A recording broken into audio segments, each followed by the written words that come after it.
Today I'm going to be introducing the Animal Cell Lab.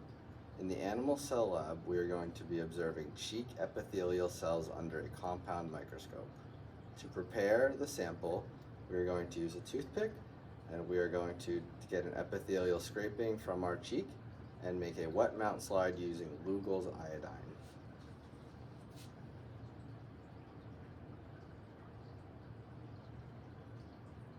So just there, I scraped the inside of my cheek up and down with the flat head of the toothpick.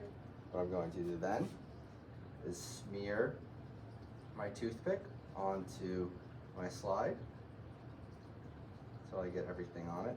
And while the toothpick is on the slide, I'm going to smear both sides on it. While the toothpick is on the slide, I'm going to add Lugol's iodine. Lugol's iodine is used to stain these epithelial cells. Specifically, the nucleus is stained in the epithelial cells.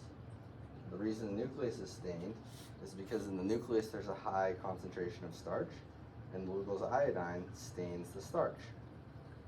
What happens is the Lugol's iodine forms a complex with the starch molecule. The starch molecule wraps around the iodine and it changes it to a purple, dark purple, which we're going to observe under the microscope. So after I've added the iodine and cheek epithelial cells to my slide, I'm going to throw away my toothpick. And to finish the wet mount slide, I'm going to use a cover slip. I'm going to put the cover slip on top of the slide, and any excess iodine, I'm going to dab with the paper towel and get the excess iodine off of the slide. I'm going to try to avoid putting my finger directly on top of the cover slip to avoid getting any oil, grease, or debris from my finger onto the slide, thereby obscuring the view. After we prepared our wet mount slide using the Lugol's iodine, we're going to observe our cheek epithelial cells under the compound microscope. We want to always start on the low power setting, which in this microscope is 10x. The total magnification of 10x will be 100x because our eyepiece magnification is 10x and our objective lens is 10x, and to calculate total magnification we multiply those two numbers. To observe our cheek cells, we're going to use the coarse adjustment knob. The coarse adjustment knob moves the most.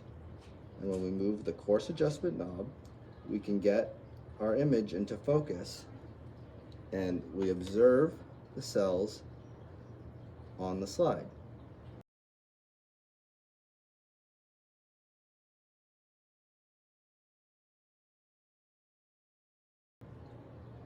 It is easiest to start on low power because on high power our field of view is very small and it is hard to find things. On low power, our field of view is very large and we can easily find the object that we're searching for under our microscope.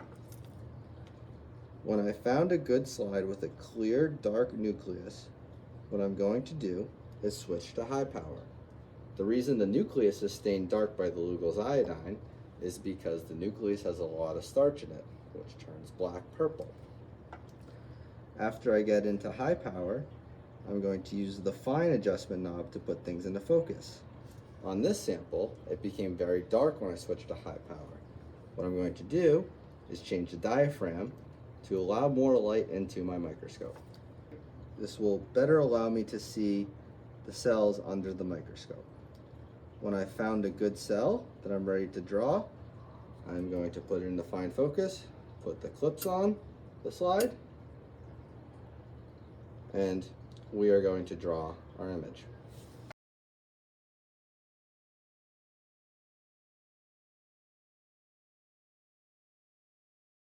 The next step is to determine the grid size to see how big our epithelial cells are. So at each lab station, there's a grid slide with a lot of little boxes. The first step to do is to measure these boxes. We want to see how many millimeters each box is. If you use a ruler, you'll be able to clearly see that each box is 1 millimeter. So this entire grid is 1 centimeter, and it is a 10 by 10 grid. So each one of these boxes is 1 millimeter. The next step that I want to do is put my grid slide under the microscope under low power. What I'm going to do is put my grid slide into focus. When I found my grid slide and it's well in focus, what I want to do is observe how many of these boxes fit across the microscope.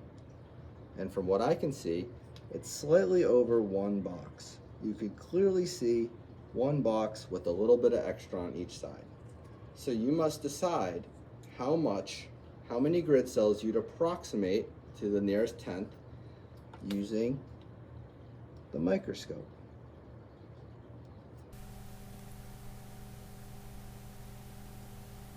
There is 1 whole millimeter, a half millimeter, and 0.1 millimeters, for a total of 1.6 millimeters. This will be able to tell us how big our epithelial cells are. When we change to high power, our field of view is going to constrict 4-fold, because under high power, our lens is 40x, and under low power, our lens is 10x. So we divide that number by 4, and that's how big our field of view is under high power.